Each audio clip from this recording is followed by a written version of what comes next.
वो जन्म हुआ था उनका 1907 27 सितंबर को, और बंगा लायलपुर ज़िले का बंगा तहसील थी। और वहाँ जो है, जो पाकिस्तान में है इस समय, वहाँ भगत सिंह का जन्म हुआ था। इनके पिताजी सरदार किशन सिंह थे, माताजी का नाम विद्यावती था। और इनके जो दादा थे अर्जुन सिंह जी, वो बड़े आर्य समाजी थे। मतलब भगत सिंह के ऊपर जो प्रभाव है, वो प्रभाव इनके दादा के साथ ये काफ़ी जनरली भी हमारे परिवारों में है कि जो बच्चे हैं दादा दादी के साथ बहुत ज़्यादा टाइम बिताते हैं उस तरीके से, तो वो प्रभाव भगत सिंह के ऊपर था। ठीक उसी तरह सुखदेव था। सुखदेव का जन्म 15 मई 1907 को, यानी भगत सिंह से थोड़े से 2-3 महीने बड़े थे ये। और इनका जन्म हुआ था लुधियाना में, क्योंकि उस समय जब इनका जन्म हुआ, इनकी माता जो रल्ली देई था, वो लुधियाना में रह रही थी उस समय के अंदर। और जो इनके पिता थे रामलाल थापर जी, वो अपने व्यापार के सिलसिले में लायलपुर में रहते थे। तो जब इनका जन्म हुआ, ये छोटे ही थे, 2-1 साल के या उससे छोटे ही होंगे, तो वो इनको फिर इनके पिता लायलपुर लेके चले गए, इनकी माँ को और इन्हें। और तीसरे हमारे जो साथी थे, ये शहीद थे हमारे, ये शिवराम हरि राजगुरु। इनका जो पूरा नाम था शिवराम हरि राजगुरु था। इनका जन्म हुआ 24 अगस्त 1908 को, यानी ये सुखदेव और भगत सिंह से भी बहुत छोटे थे जब इनको फांसी लगी। और इनका जन्म हुआ था महाराष्ट्र में पुणे, जो बॉम्बे रेजिडेंसी थी उस समय, उसके अंतर्गत आता था। और उसमें गांव था इनका खेड़ा। पिता का नाम था हरिनारायण जी और माता का नाम श्रीमती पार्वती बाई। तो ये अब इनके साथ जो सुखदेव थे, सुखदेव के पिता की डेथ हो गई थी जब ये 3 साल के थे। इसी तरह राजगुरु के जो पिता की डेथ हो गई थी जब ये छोटे ही 6 साल के थे। मतलब इनके जीवन के बारे में भी हमें सोचने की जरूरत है। मतलब था, एक खाता पीता परिवार था, किसान परिवार था। और इनके जो चाचा थे उस समय, अगर आपको अभी आपने एक बहुत लंबा किसान आंदोलन देखा है, मतलब ये किसान आंदोलन ठीक 1 सदी के बाद आया है, जिसको आपने 3 काले कानूनों के खिलाफ 13 महीने का आंदोलन, जिसमें हमारे 700 से ज़्यादा लोग शहीद हुए।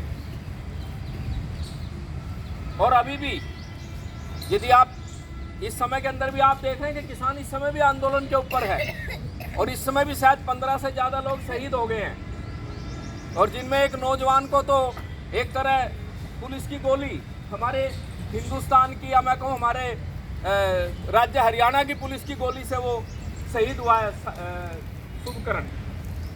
तो इस समय भी किसान अभी किसान का आंदोलन पूर्ण रूप से ख़त्म नहीं हुआ इस समय के अंदर भी, और किस तरीके से सरकार ने उसकी बाड़ेबंदी की है। तो ऐसे परिवार से थे। तो इनके जो चाचा थे, उस समय भी अंग्रेजों ने भी एक काले कानून लाने की कोशिश की थी, और उनके खिलाफ भी उस समय पगड़ी समाल जट्टा के नाम से एक किसान आंदोलन उस समय उन्होंने लड़ा था 1906 के आसपास। उस आंदोलन के अंदर ही आप ये देखेंगे कि इनके चाचा शामिल हैं। ठीक वहीं जो, क्योंकि सुखदेव जो थे, सुखदेव के जो ताऊ जी थे, क्योंकि पिता की छोटे ही एज में डेथ हो गई थी, यानी इवन मथुरादास थापर, जिसने इनके जीवन के बारे में काफ़ी कुछ बताया है। जब भी जिन साथियों ने इनके जीवन के बारे में पुस्तकें लिखी है, तो उनका काफ़ी कोट किया है उन्होंने बहुत सारे जीवन के, क्योंकि उनको बहुत नज़दीक थे। इसी तरीके से जो इनका परिवार था, सुखदेव का व्यापार का काम था घर के अंदर, उस तरह का परिवार था। लेकिन ऐसा नहीं था कि बहुत संपन्न परिवारों के थे। और इनमें सबसे जो राजगुरु थे, आर्थिक दृष्टि से देखा जाए तो राजगुरु बहुत ही गरीब परिवार में पैदा हुए थे। छोटी उम्र में पिता की डेथ होगी, और उसके बाद वहाँ से घर से चल पड़े, बनारस चले गए पढ़ने के लिए, और वहाँ चंद्रशेखर आज़ाद से मुलाकात होगी, और उसके बाद क्रांतिकारी आंदोलन के अंदर शामिल हो गए।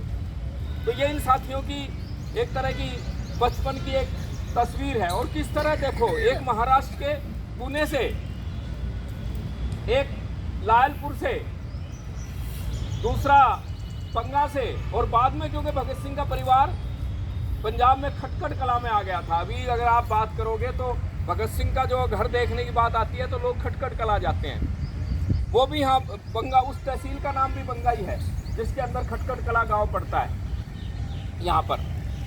तो इनके परिवार ने यहाँ शिफ्ट कर लिया था इनको, इसलिए पैतृक घर जो है इनका वहाँ गिना जाता है खटखट कला के अंदर भगत सिंह का।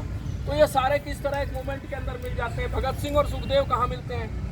भगत सिंह पढ़ते थे डीएवी स्कूल के अंदर, और डीएवी स्कूल से 10वीं करने के बाद भगत सिंह नेशनल कॉलेज था।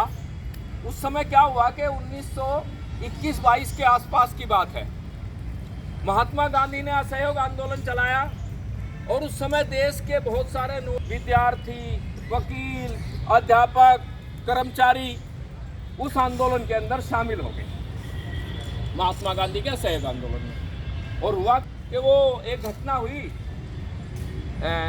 चोराचारी के नाम से है वो जगह। आप शादी कोई अगर दिल्ली से इस रूट पे आप जाते हैं, क्या नाम, बिहार बंगाल को या असम को जो रूट जाता है, उसके ऊपर वो जगह आती है रास्ते में। वहाँ थाने को घेर करके भीड़ ने उन कर्मचारियों को मार दिया। तो महात्मा गांधी ने ये कह के कि भाई, क्योंकि महात्मा गांधी एक अहिंसा के आंदोलन को लेके चलता था आगे, तो उसने कहा कि भाई हिंसा होगी है इसमें, और इसलिए उन्होंने आंदोलन वापस ले लिया। जैसे ही आंदोलन वापस लिया तो बहुत सारे जो युवा थे बड़े निराश थे। और आप ये देखेंगे अगर हम इतिहास को पढ़ते हैं कि उस दौर के बाद क्रांतिकारियों के बहुत सारे संगठन बने अलग अलग राज्यों के अंदर अलग अलग नाम से। यदि आप बंगाल में जाएंगे तो अनुशीलन समिति, स्वदेशी, मतलब बहुत सारे इस तरह के। महाराष्ट्र के अंदर है, वो उसका भी एक अलग अलग इतिहास है उनका। और एक तरफ ये हिंदुस्तान रिपब्लिक एसोसिएशन, जिसमें अशफाक उल्ला और लाहड़ी और रोशन सिंह, इन सारे लोगों को फांसी लगी। इन्होंने क्योंकि डकैती इन्होंने ट्रेन, अब इस पर भी मैं आता हूँ कि अब आज हम कई बार ना हम ये सोचते हैं कि जैसे अब यहाँ भी हमारा दायरा तो बहुत बड़ा है हमारे सबके संगठनों का मिलाए तो, मतलब अगर इतनी हाजिरी की बात हो तो अगर एक संगठन ताकत कोई एक भी लगाए तो इतनी हाजिरी इकट्ठा कर सकता है, ऐसी कोई बात नहीं है। मतलब अलग अलग संगठनों की इससे ज़्यादा ताकत है, इससे कहीं ज़्यादा ताकत है। फिर कई बार हम सोचते हैं भी ये तो कम लोग यहाँ पर आए हैं, तो मैं वो कम लोगों की बात करता हूँ कि भगत सिंह और उनके संगठनों के निर्माण की जो प्रक्रिया है, यदि आप ये देखेंगे तो उस समय के अंदर जो है कोई ऐसा नहीं था कि बहुत बड़ी भीड़ उनके साथ।